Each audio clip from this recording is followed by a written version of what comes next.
Hey everyone, and welcome back to Master Your Life Beyond the Founder. I'm your podcast host, Luke Beastall, and I have a fellow UK guest joining us in the studio today. She is honestly going to be, I already know this because we talk about story on this platform already. She's going to be raw, vulnerable, and she's going to, she said nothing's off the table, which I absolutely love guests like this. And she is a content writer. And Laurey, her name's Laurey. She loves to build stories, but also Laurey is going to share her story with us today. And I just think that's just a good mantra right there. So, Laurey, just feel free to introduce yourself, and obviously, welcome to our podcast. Lovely. Thank you so much for having me. And as I said, pronouncing my name correctly, which is always one that people get wrong. So I always say Laurey rhymes with story, and I think that fits really well with what I do. So it's about helping people get their story out of them and include that in their content, particularly if you've got a personal brand.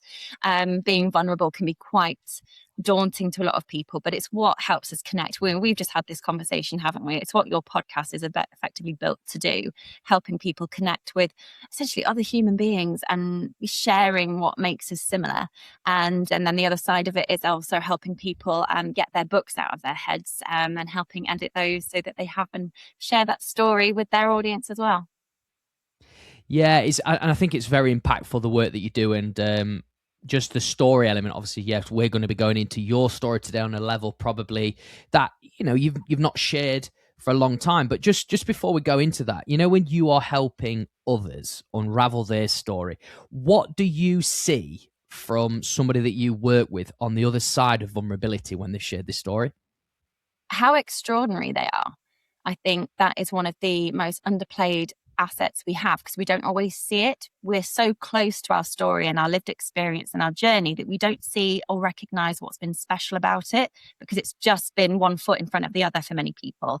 And actually, every step that everyone has taken has been extraordinary in either what they've overcome, what they've learned, what they've developed, what they wouldn't do again, but that's the learning, isn't it? And digging that out and finding people's why. Not just your Simon Sinek's why. There's more to it than that. And I think a lot of people do not realize and sort of even appreciate how, as I say, that extraordinary element. I'm writing my own book, which is called Your Extraordinary Ordinary. People just see their ordinary life as that. And it really isn't. There's so much magic, so much wonderful, unique experience through their own lens that they should share, but they don't always think people want to. And it's nothing, but I think a lot of people think that if I've got a story to share, it has to have either a trauma-based element or something that's really sort of like a Netflix plot. But it doesn't. Just your ordinary human life is actually more spectacular than you probably ever could have imagined, particularly with your audience. Yeah, this is really good. I mean, just as a side tangent, Laurey, sorry to go off on one here, but it was just what you said there about people feeling that they have to have like a trauma or something. I mean, I was actually having a conversation with a guy, and he was talking about public speaking and obviously getting booked out for gigs, and he was saying, I don't think I'm good enough to get booked in these bigger stages because I haven't really got a powerful story. He goes, I feel like everyone's like battled through cancer, or so literally it's like he wanted cancer to get him a gig. And I just sort of really disconnected from that, because I was thinking, I've seen your stuff online, and I'm like thinking, man, you've built resilience. You've like done, I think it's done even, it might have been Kilimanjaro or something big, a massive achievement. And he shares that open. I'm like, listen, that is fuel there to share on stage. Absolutely. The mindset, the grit, the determination, the actual decision to make that a goal. What fueled that? There's so much. I mean, and I used to be a journalist, turned English teacher. So whether it's just my nose for a story, me being just nosy or curious, like that is for me what drives the human condition. What made you decide to want to climb Mount Kilimanjaro? Because it's there for everybody to go and do should they choose, but not everybody chooses to go and do it. So what gave you that sort of impetus, that drive, that desire to go and do it? And there's always something underneath, and potentially he doesn't realize what that was and maybe needs a bit of digging. And I do think that's what a lot of people think, that they need to have this either trauma induced or this rags to riches tale or this behemoth that they've overcome to warrant sharing a story. And that's natural, because we often link the word story with something that has, a beginning, middle, and an end, or something that's ongoing, that actually has this huge character arc and development. But our whole life is that. Our whole life is that one arc of where we started, where we are now, and what's driven us to do what we do.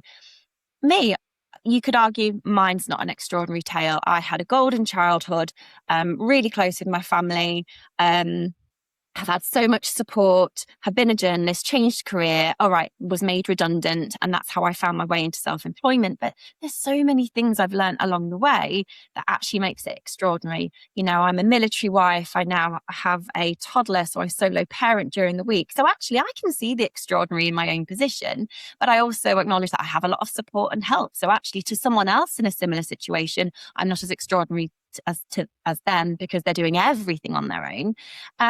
But actually, that's not to diminish your own tale.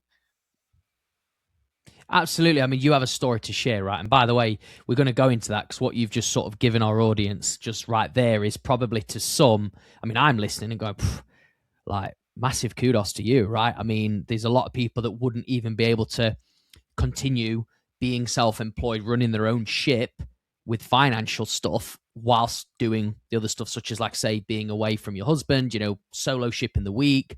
I mean, I just love to know what got you passionate about story. Where did that start?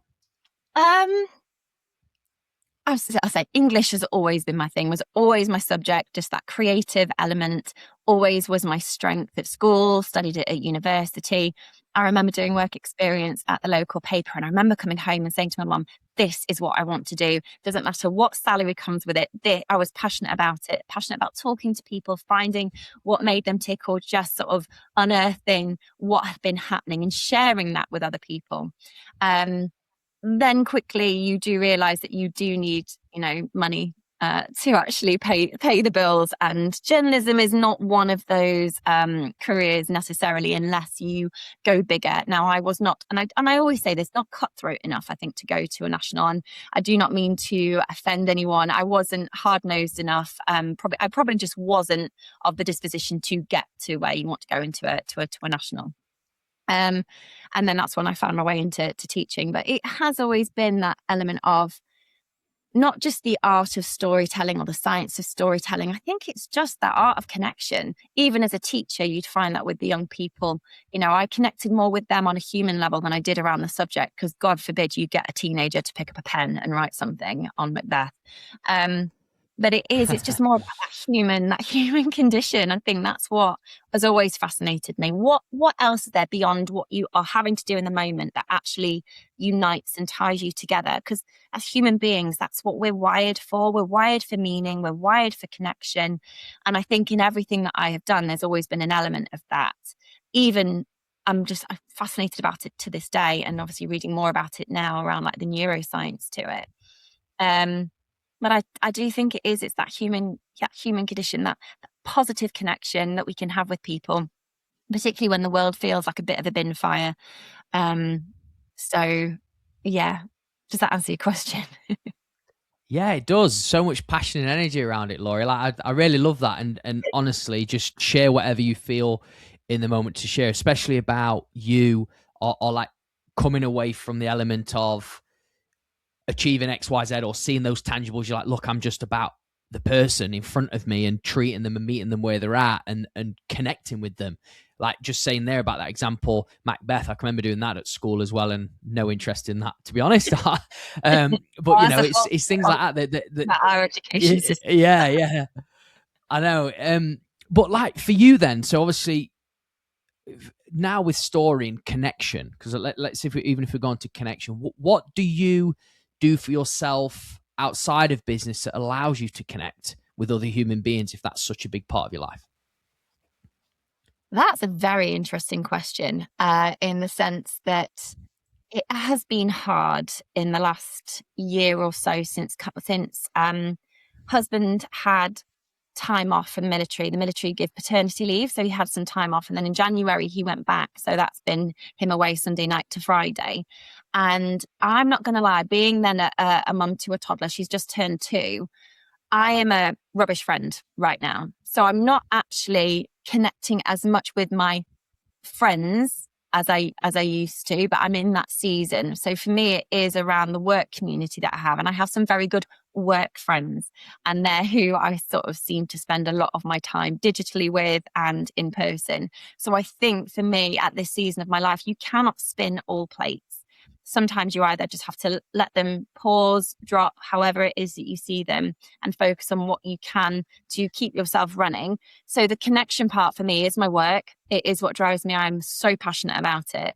But the actual human connection, I've got a very close family network.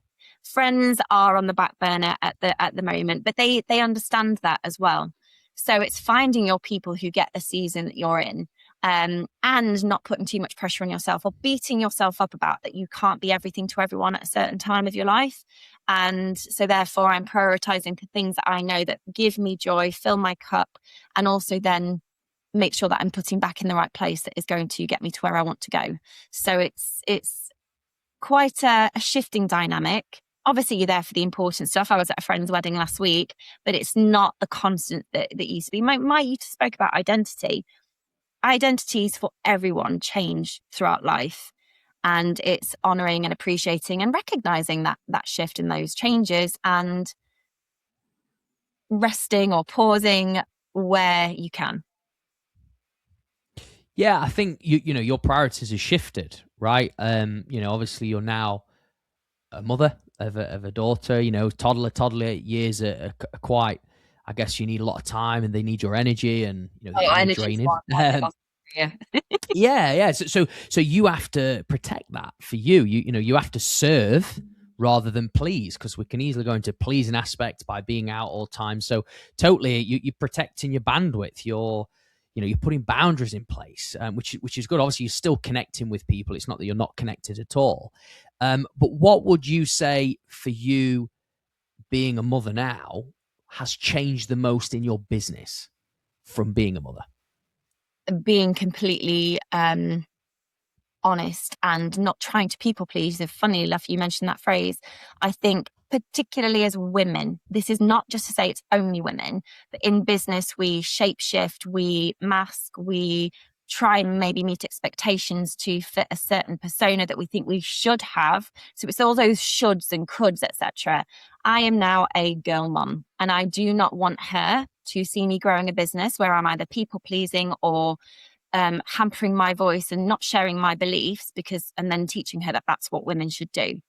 And I recognize it's not just a female condition, that speak from your point of view. I'm sure that you've had to do or felt like you've had to do similar things in the past, but I do not want her growing up in a world where she thinks she has to be quiet or quieter. I mean, she roars now and she screams in a restaurant with glee, not throw a tantrum. And I just sit there and smile because I'm like, yes, you're using your voice.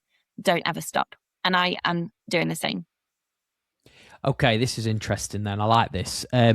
Thank you for sharing, by the way. So before she was in the world, what would you say if you look back at yourself now that you obviously are in this mindset? What was you like before as a business owner? Then was you pleasing a lot? Is that what you was doing? Pleasing. Yeah, Oh, it's something okay. like I'm a millennial as well. Like, I'm a millennial child. So it's just one of those things that I think you grow up, even in the education system, you kind of sit and learn how to behave. And obviously, yes, there are still standards that we all hold ourselves accountable to, but and in the digital space, and I think this is really pertinent at the moment as well, because people are so quick to judge and criticize, and we fear that, me included. 10 great comments are great, but they'll all be overshadowed by that one negative. So I think that is what stops a lot of people from showing up. And I do like the word authentically. I think it's overused, but showing up as themselves and saying what they want, obviously with boundaries and with respect, never say anything that's going to be mean or prejudice or judgmental, but you still need to be able to say and express what it is you truly believe or that is relevant, particularly in your space or your business or your life. But a lot of people shy away from that for fear of being criticized. So actually, what I want to be teaching my daughter, and probably you're the same, is that self-confidence to, it's okay for people to judge you. People will judge you, whether silently or actually to your face or from behind a keyboard. It is a human condition. We do that. We seek out or we find other, and some people like to comment on it. We also seek out our tribes as well. So we find those people who do think the same, who do feel the same. And actually, therefore, we need to voice that to find that tribe. So it's something that we cannot avoid. So I think it's more about building that resilience or the acceptance of it's going to happen. And I'm still in that acceptance era of, trying to shift from that. And it's a whole piece that I'm still learning to do. And I do take inspiration from my 2-year-old who seems to not give a monkeys, which is great. And I hope she stays that way. Oh, I love that. And I think obviously it's a bit of purpose, I guess, for you as well as a mum, looking at it through obviously your daughter's lens of going, well, she's putting herself out there. There's no boundary. There's no limit. She's finding a voice. She's playful. She's just building this confidence. And then obviously that's probably given you a bit of a mirror looking at it and going, hold on a minute. I'm actually probably not being my real self. Like I'm maybe putting on a little bit of a thing to keep everybody happy. I don't want that sort of, but she's there going, in a restaurant, and who cares, but in a good way. So then that allows you to go, actually, I'm going to stand up and be me. Yeah. Yeah, absolutely. Like, I think we learn a lot from our children, and we also have to be careful. There's only so much you can shield them from. And I dread the day that she comes home having heard something that's not, that's upset her. But again, it's part of life. It's part of growing up. It's part of being human. But I am very careful not to then critique myself. And, you're in the health and wellness industry, to be looking at how I look and so fixated on that, for her to have that learned behavior. But again, there's also that external learned behavior, but there's also very much an internal one as well. And that, I think, is really shifted. And it didn't happen when she was born. It's been really this last year, and sort of really getting back into rebuilding my business, talking about voice and story, and thinking, well, hang on, you can have a voice, but is it the exact one that you want to have? Are you just doing what everyone else is doing? And the advancement of AI as well. Quite often you can read content and it's exactly the same as everyone else's, because people haven't not necessarily used their voice, but they've not identified what that actually is anyway, because we've never really had to. And there is nothing wrong with using AI. I think it is brilliant. There's no AI snobbery with me. Not everybody can write. Not everyone can just sit down. And actually that AI has opened up a new world for people to not fear a blank piece of paper, and actually help them share opinions and how to express that. But at the same time, if you don't know who you are and what your voice is and what you stand by anyway, then it then blurs into a bit of beige, and AI naturally will make you sound a certain way. So again, I think that's also really kickstarted me into making sure that people delve into their story and use their lived experience and their extraordinary tales to then connect, because people can tell when either it's wholly AI or you're not being true to yourself. So sometimes we just have to start with ourselves. No cliche, literally look a bit inward and go, well, actually, why am I the way that I am? And that's okay. Yeah, I think it is that sort of barrier. It's that, obviously we live in a very advanced world. Sometimes we struggle to keep up with it, that we fear of that missing out of, oh, something's quite shiny there, or something's going really well there, I maybe follow that trend sort of thing. For you, though, I'd love to know, Laurey, what's been the biggest difference in how you feel by showing up and putting out to the world your real self? Again, the word authentic comes in, but people know what they're getting. And actually what I've learned is that people don't work with me for what I do. They work with me for who I am.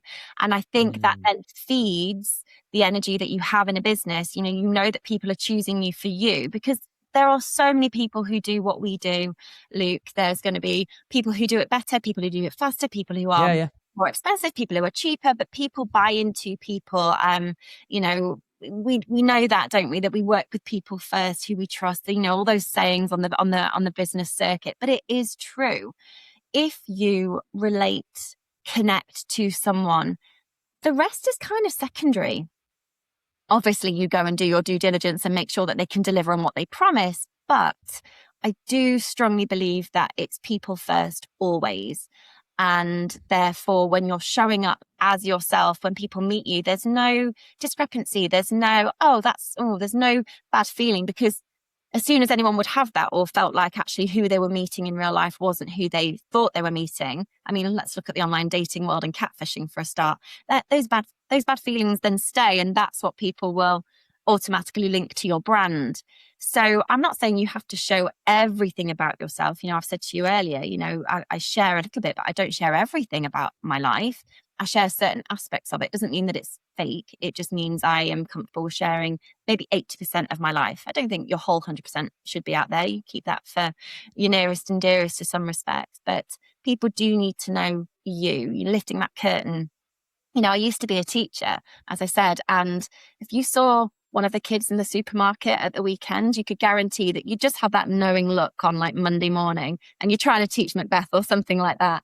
And actually you get more out of them. They actually sit and listen for once because they've recognized that you are a human being, not just a teacher who's in that classroom, in that space at that time of the week. They know that you are something beyond the classroom.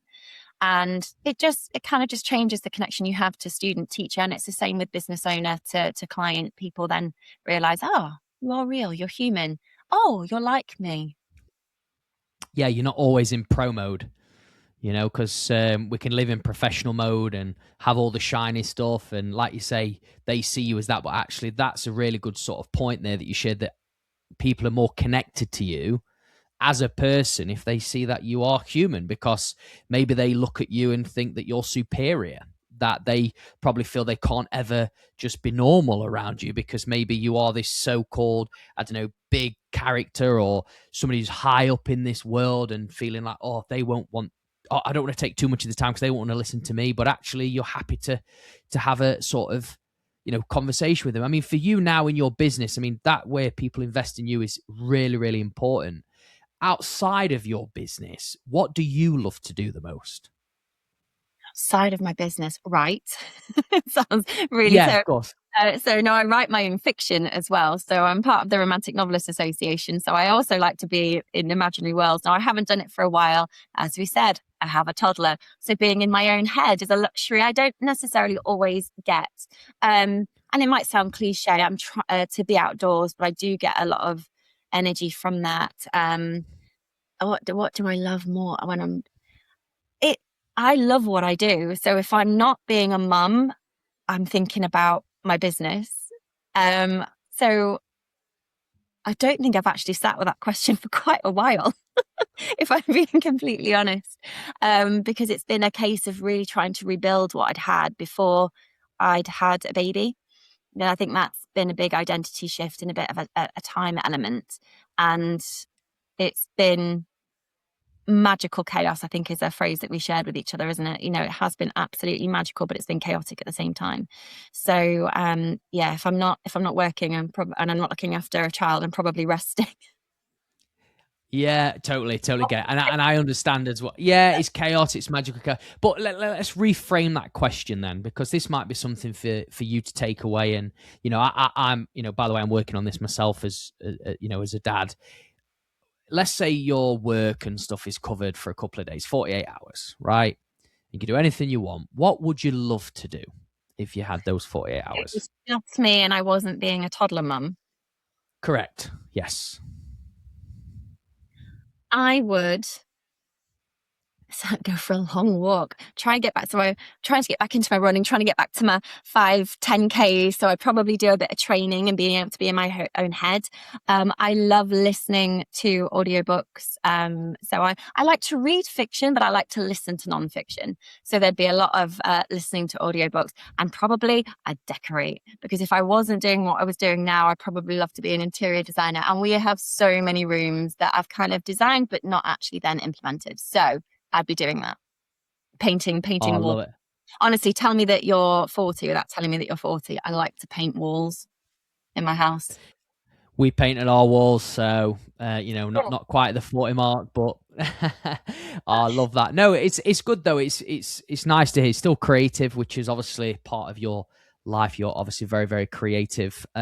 So with obviously your life right now, I want to go back to this point because you said it earlier on when you was talking about what you're sort of juggling and what you've been through. You said you went through redundancy. Okay, so a lot of our audience that listening are mostly like say in a transition. Can you just share a little bit about that experience and sort of what you had to do and the actions you had to take when you obviously got made redundant?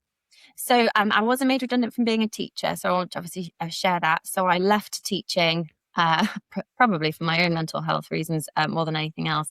Learned a lot, but I just thought before I get to that point, I've seen so many colleagues go on antidepressants. I was like, this is not it. You know, with a bit of a, and I think, you know, in the States, in the UK, there's a lot of red tape around education and being a teacher. So I was like, right, okay, I've loved it for the time that I've been in it, not for me. And I went to work with a financial advisor, kind of doing admin, client care work, etc. And it was from that role that I was made redundant. And it was then I thought, well, I don't want to go back to teaching. I'm not going to go back to journalism. What do I do? And I found the self-employed route. But it was through that. I've been thinking about it anyway. And I think the redundancy gave me the push. It kind of gave me the freedom to go, right, this is a blank page now. I haven't got to stay in for the salary because I haven't got one. So what is it that I want to do? And I looked online and kind of found like sort of being a freelancer could be something. And I'd never really considered or entertained it before, because you always think, and a lot of people say this, oh, you're brave to be going into business. So it was kind of the push that I'd needed to explore the possibility. I did have the benefit of being able to go back into the education system as a supply teacher. So I think, you know, I had the comfort of being, well,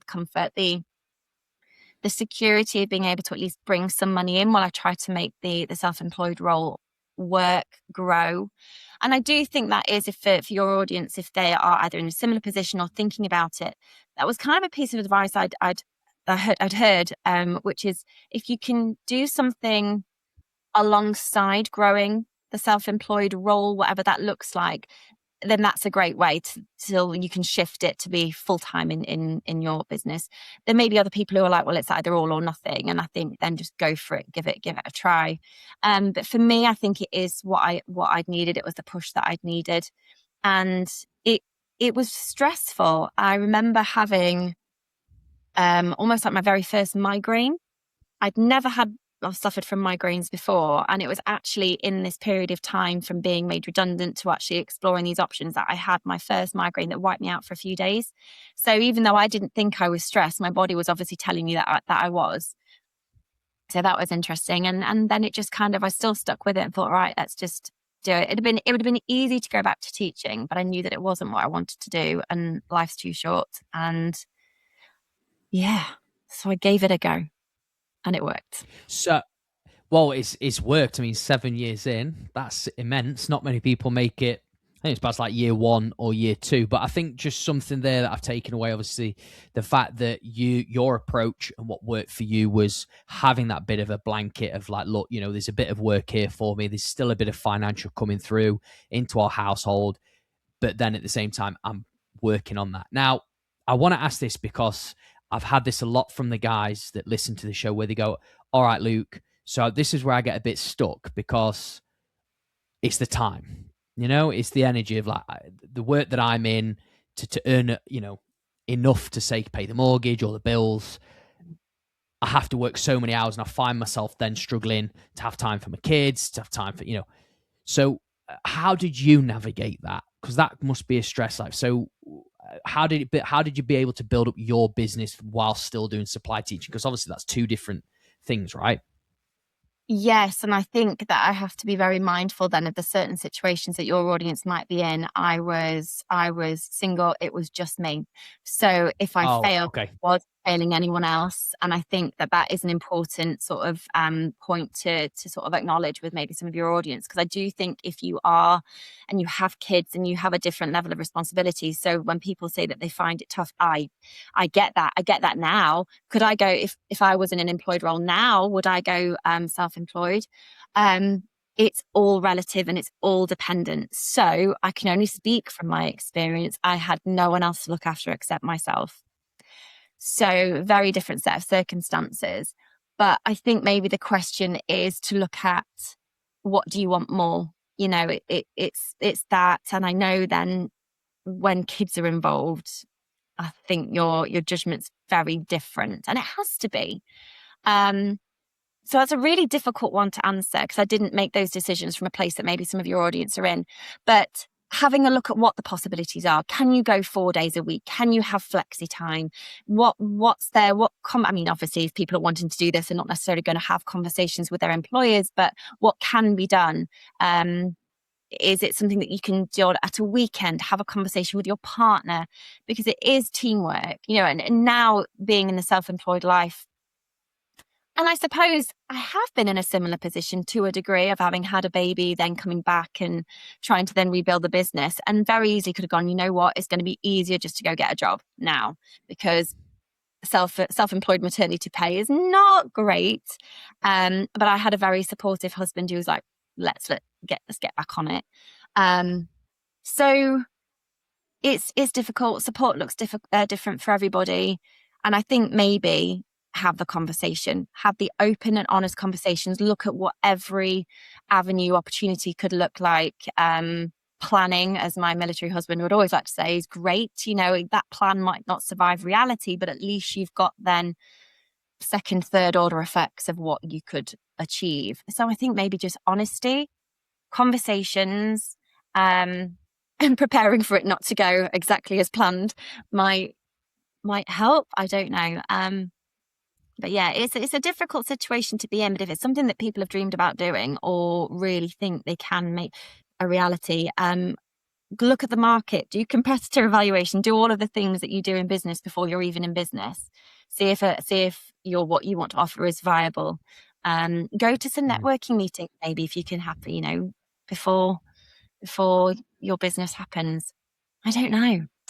It's a difficult one. It is difficult, Laurey, but you've come up with a very simple solution, and that's speak. That's have a conversation. So we obviously are great at listening. So everybody will listen to this episode, and we're great at consuming, but we're not great at talking. We're not great at having those hard conversations. We stay comfortable. And you've just said something there that, you had to have that, whether it was with yourself, whether it was with your employee or employer, whether that was with your friends, you've had that hard conversation of, look, this is my reality and this is my dream. This is my plan. I don't know if I'm going to get there, but this is what I really, really want to do. So for me, what I've taken away is, speak up, be honest with yourself, and move towards that. Yeah. I mean, I'm sure for you now, obviously, working with obviously people as well, you're finding this from just having those conversations. And you spoke about earlier in terms of story, like this pivotal moment for your audience is their extraordinary. They took the leap, they tried, they gave it a go. Self-employed life, or if indeed even career change. Even career change is difficult for some people because a lot of people think they are letting someone down. But quite often that's not the reality, and they're just our feelings that we're imposing on a reality that doesn't even exist yet, or it's an expected reality, but we don't know unless we either open up to make it a reality rather than just keeping it all in our heads. And I do go by the line that life's too short, and it is maybe a potentially easy get out clause to go, but quite often I hear people say they never regret the things that they did. They always regret the things that they didn't. So give it a go. And if you think it's going to fail, then stop or whatever. But at least you tried, or you explored, or you just took those first steps. There's that quote that you see on motivational posters. You don't have to see the whole staircase. You just need to see the first step. And it's just about that. You don't need to necessarily know where it's going to lead. You just need to know what you're going to do next. What's that goal? Break that goal down into make it realistic and simple as far as you can. But quite a lot of that does come with courage, I think. I think courage is a big part to play, and I think everyone can be courageous. And I think sometimes courage can happen with the support of others, which is why conversation is important. Yeah, I think there's so much good bits there that our audience will take away, and it is motivational, right? But like you said, it's actually going out and action in it that will allow you to know where things are going. But I definitely totally get that the regret piece. Most people do regret what they didn't do instead of what they actually did do. For you, do you know, through like obviously extracting your clients' stories from you, obviously writing up your own story as well, what have you found the most challenging? being honest with yourself as well, because it's very easy to find a reason not to, or to stay safe. It's how our brains are wired. We are programmed to look for all of the dangers out there and stay safe. And the unknown is not safe, right? So if you're looking at doing something new that you've never done before, of course it's scary. And there's an amazing book called Feel the Fear and Do It Anyway by Susan Jeffers. And it is that idea of it is going to be scary. Every day is scary to some degree, whether it's in business or your toddler walking out the door or your child, your teenager, your partner. All of that can carry some fear and uncertainty, but we do it anyway.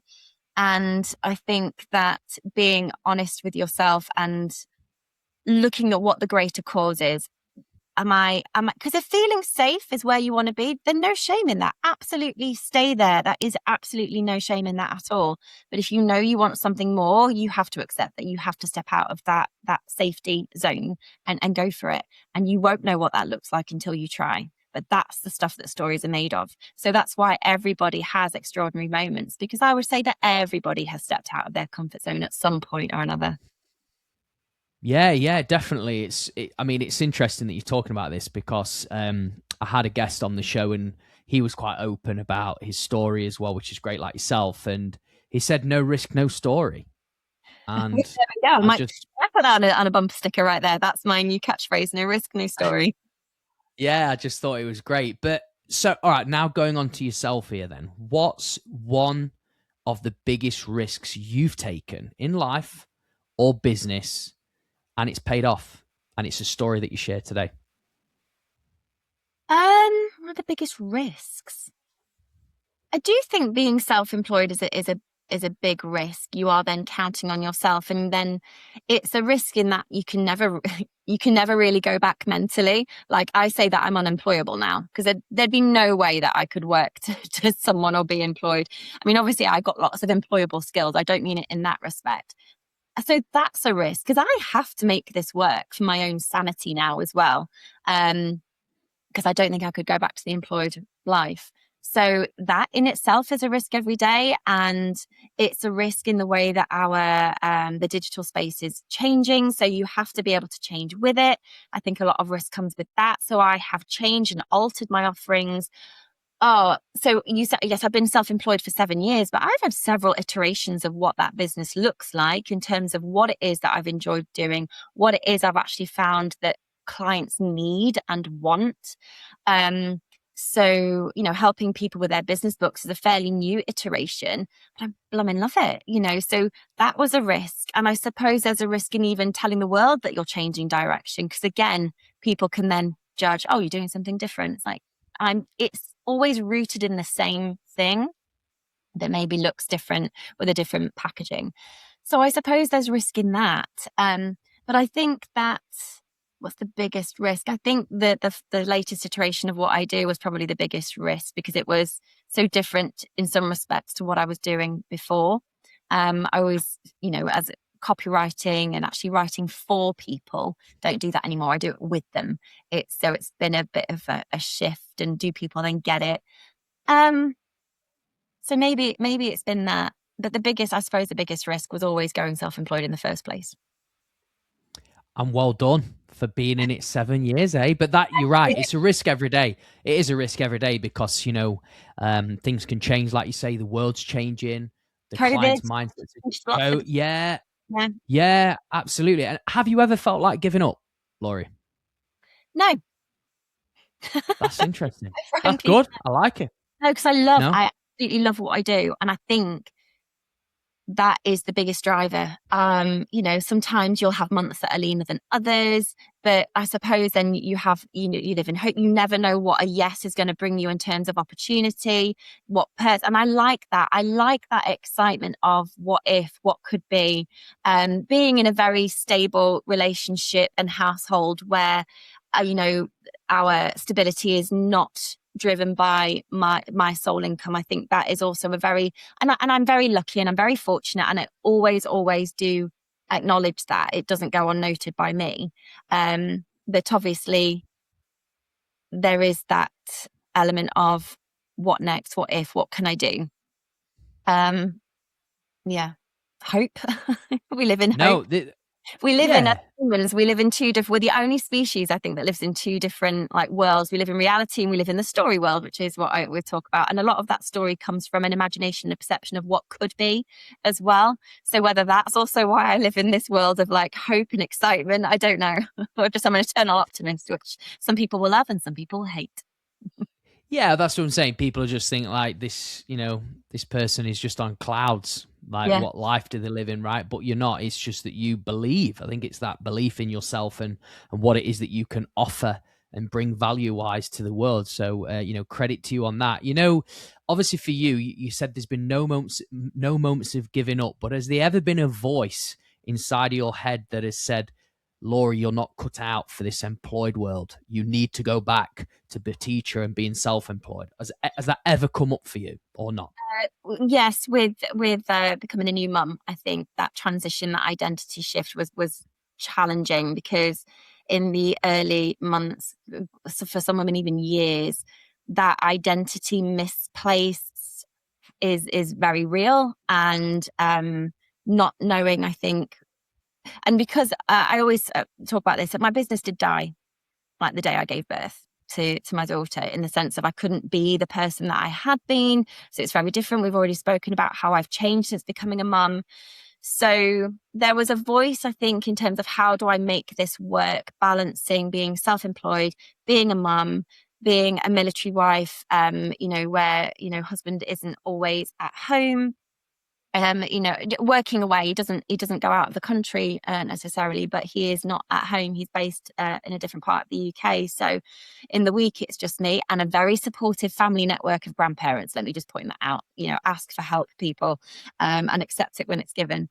But yeah, in the early months, it was more the identity shift where I just was like, I did not know how I was going to fuse the two together, because it is difficult, and it's still difficult now. Like, you have one ear on the business, but then you're always listening out now, wanting to be the best parent. And you'll find this as a father as well. This isn't just exclusive to women becoming mothers, it's to fathers as well. How do you do both? How do you be the best support at home, the best parent, but also give yourself enough to grow a business? Because it does take more than just turning up to work, doing the role, going home again. However, there is more freedom than those employed people get. I don't have to think about letting down a boss if my child is sick. I can take her to nursery, I can pick her up wherever. So there's these wins and these losses that I very much am aware of from an employed and self-employed life. But to go back to your original question, it was definitely in the first sort of 6 months to the first year of being a mum that I found the challenge of, am I cut out for trying to do both well? Can I have it all? No, I can't. I can have it all in different sequences, I think, was probably the main realization. And I think that's helped me. Yeah, I think that's really great that you've shared that, especially about the identity piece of obviously becoming a mum. It forced you to change, but like I say, your business died, but it had a rebirth, it had a reboot, and Yep. you managed to make it work, which I think is really important, because I think a lot of people will let, I guess, things like this. I mean, I'm not saying everyone's cut out to still be self-employed. If they do have kids, they might be off for a couple of years and may not return and do something different. But for you, what do you think was sort of the key ingredient to allow you to feel that confidence and belief again that you can run a business after being a mum? The question of why not. Um, we're in a very weird space, I think, economically and societally, and this is where I do think it's harder for employed mums as well, that you're expected to go to work as if you haven't got children, and yet you're expected to be a mum as if you don't work. I heard that phrase not too long ago, and it really stuck with me. And I think that is more true to people in the employed space than it is in the self-employed world. So I am very, very grateful, and I do appreciate how, I'm going to say lucky. There's an element of luck to it, but also you make your luck as well. I think they're kind of fused together. But it's I've even lost track of the question. I can't even blame baby brain for that, Luke, because I'm 2 years in. It's always going to be challenging. So it was just, why can't I do it? And it was looking and exploring, and again, like looking at how I can make it work. So I work 3 days a week, and I do as much as I can, and I try and make sure it's all planned out as best as it can be. And then the weekends I do switch off and I am just mum and wife, which is wonderful. And I suppose I get the balance that way. Um, but it's about giving it a go. And again, everyone's different, and sometimes what's right for one person isn't right for another. And it's giving it a go. Why not? Why can't I make it work? And it's gonna change. It'll change when she's 3, it'll change when she's 5, it'll change again when she's 7. And it's, I think, being prepared for change and just finding your way through it. I think that's it. Yeah, finding a way, but there's such a different sort of feeling around that why, because why can be quite why. Why are you doing that? Why? It can feel a bit sort of like, whoa. But why not is softer in a way of like, well, why not?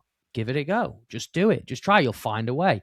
And I think that's something that actually, if you was to now look at yourself then from Laurey judging Laurey, what would you say is some amazing assets and skills that you have as a person and as a mum and as a wife?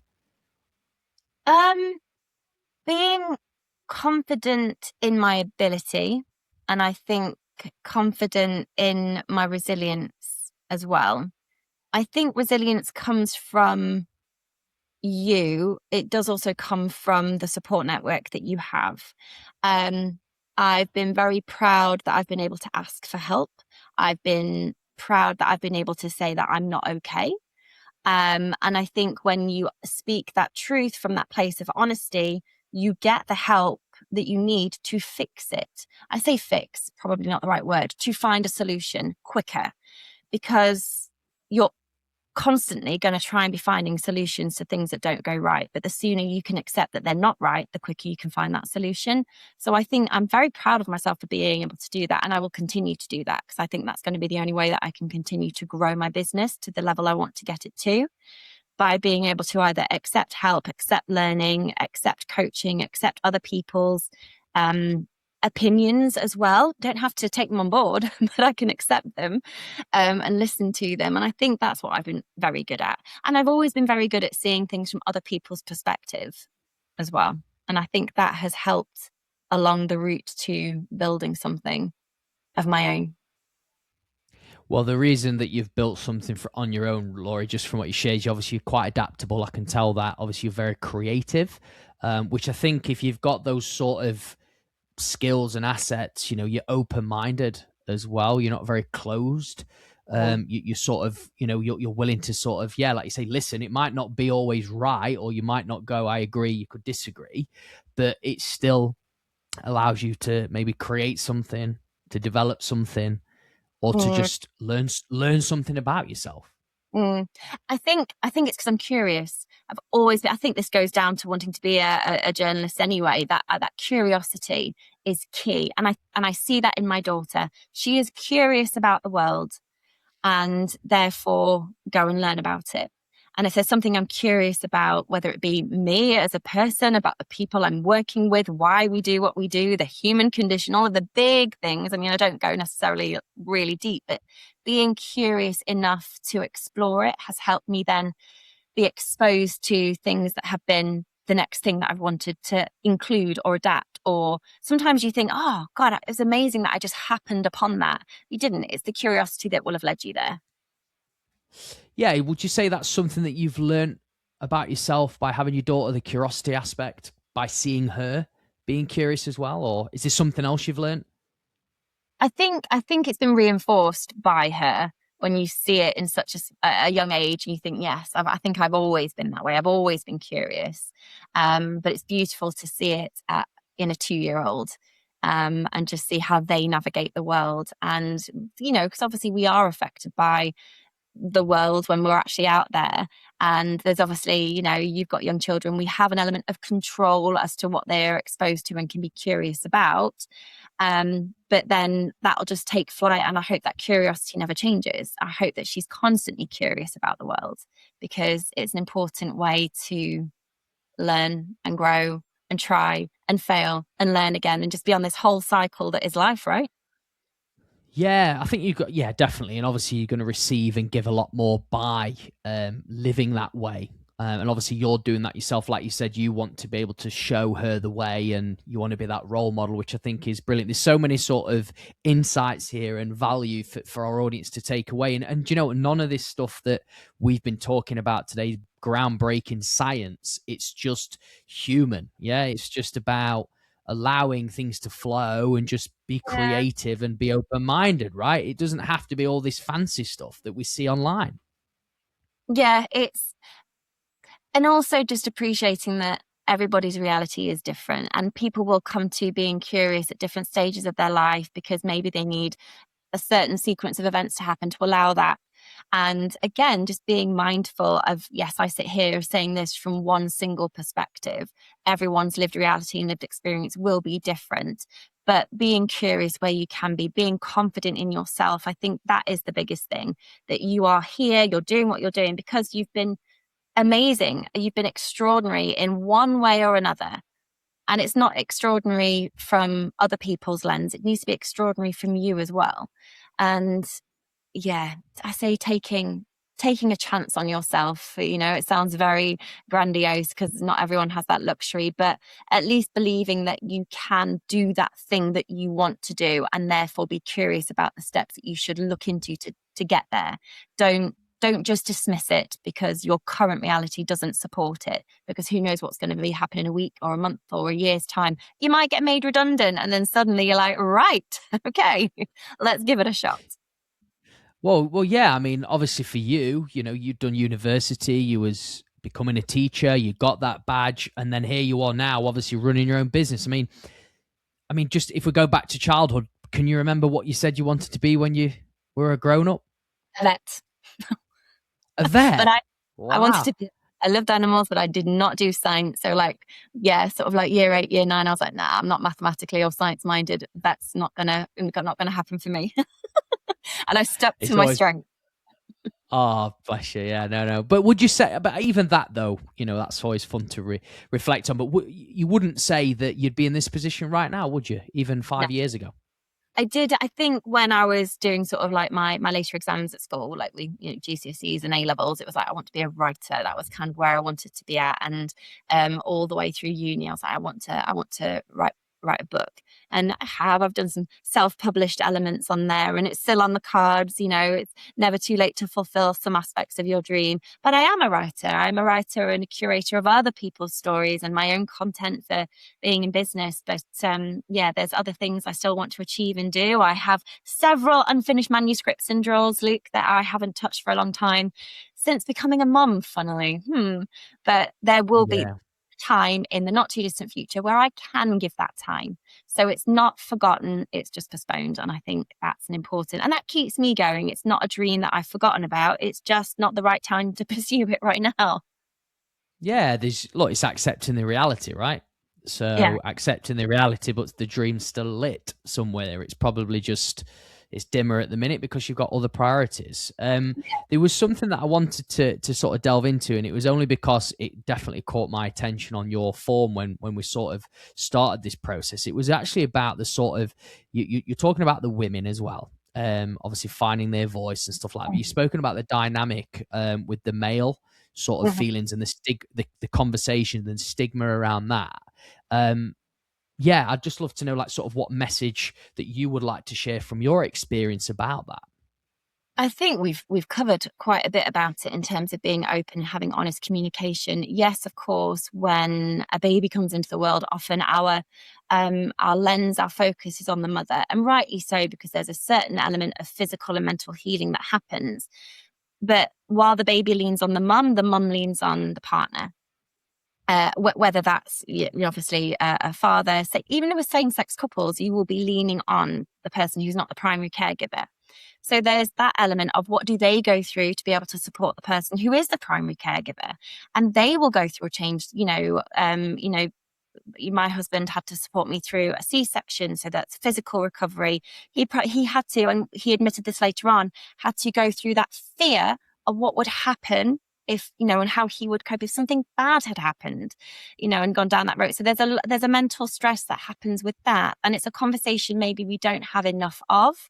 And I do still think, obviously, the majority of the conversation still needs to be around women and their healing, etc. You know, we've got a lot of maternity units in the UK that are not fit for purpose, and childbirth is still a very dangerous game.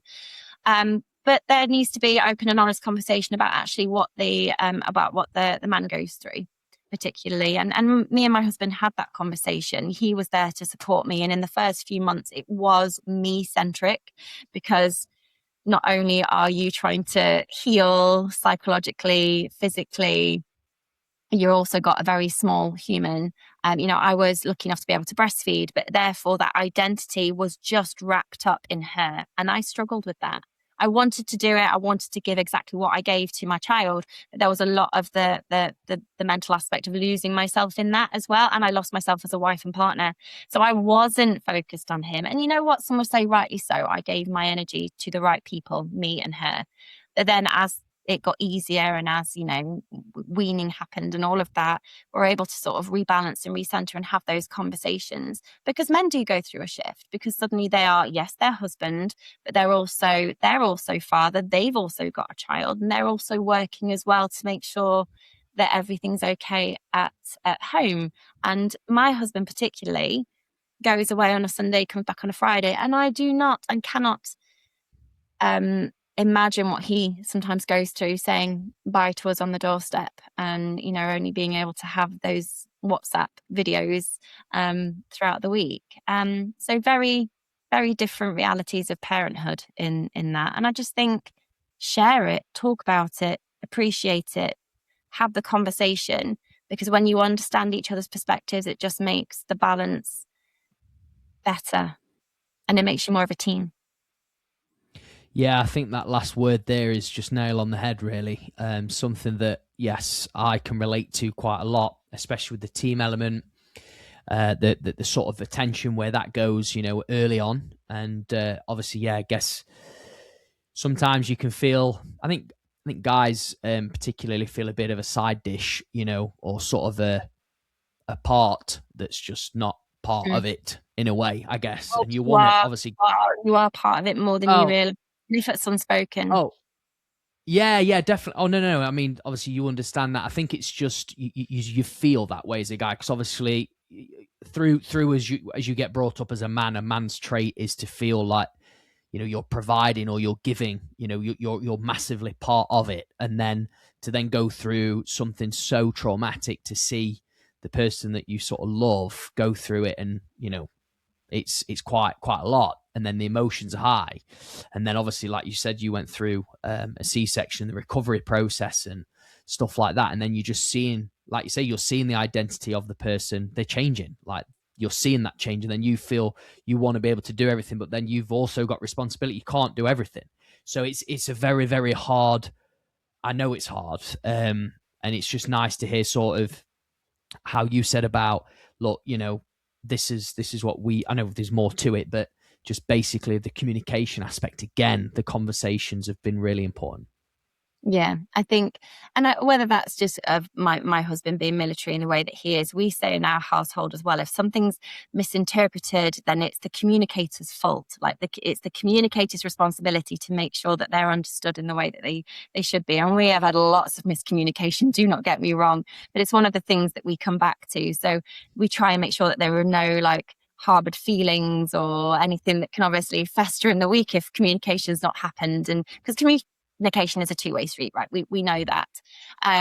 But it is, I do think that men can be forgotten in the process, because your role, and I mean this with love, is not as pivotal in those first few days, weeks, months as it is for mother and baby. But it does not mean to say that you are not needed. I suppose for me, I could only give as much focus and attention to my daughter in those first days, weeks, months, is because my husband was phenomenal. And I didn't say it at the time. I didn't even probably recognize it at the time. And you know what? He didn't need me to. But I think when, and whether you feel this as a man and you with communication with your partner, you are so needed and so valued that sometimes we just need to make sure that we either communicate it more or just explicitly say it. It's why that, again, communication above all else is key, whether it's you're wanting to change a job, tell your partner that they're valued, tell them that you don't like something that they do. Change can only happen when we communicate, I think, is probably the key. Yeah, I love that sort of motto that you've got, by the way, in your household, and I think it's so right. The communication things can only change through communication. I think that's so important. Just to sort of, I guess, encapsulate this sort of episode that we've spoken about today, because we are actually getting towards the end, Laurey. What message would you like our audience to sort of take away from what we've spoken about today? That you are amazing. And I know it sounds cliche and twee, but you are. For who you are, what you do, the relationships you've had, your life is a combination of choices that you have made, and they're not to be sniffed at. And your future is going to be a combination of choices that you will make. And some people are more free to make those decisions than others, but please know that you are amazing. And I think when people know that, recognize that, and believe that, then it can really help themselves move in the direction that they genuinely want to go. Oh, that's amazing. Yeah, give obviously yourself a little bit of respect and love. Yeah. That actually, yeah, you are, you are unique, and you are amazing, and there's so much you can do. Like I say, extraordinary life. I like that. Well, look, I've got one more. Well, I've got two more questions. This is your perspective, right? So we've talked about perspectives. What does mastering your life mean to you, Laurey? Mastering your life. I think it's about being true to who you are, because unless you are, then you're going to be unfulfilled in some respects. And I suppose mastery means that you've loved something if you've mastered it. So again, very, very relative, but if you master your life, it's a life well lived. Yeah, brilliant. It's so true. I'm in agreement with that. I think being true to yourself, 100%.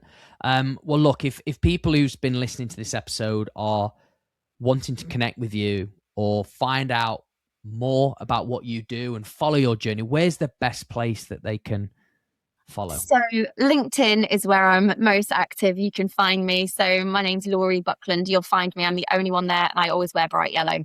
So you'll find me. And then on Instagram, I'm Laurey_storyled, because everything starts and ends with story. So find me there. Come and ask me questions, particularly new mums as well. Like, I just think that, especially if you're a new mum in business, I think that that's a very, very unique space to be in. And there's a whole community out there. But if you don't know where to start with me. Brilliant stuff. Well, look, I'll make sure that when this goes out, I mean, it's going to be out in a couple of weeks, that be all in the show notes, links directly to those platforms.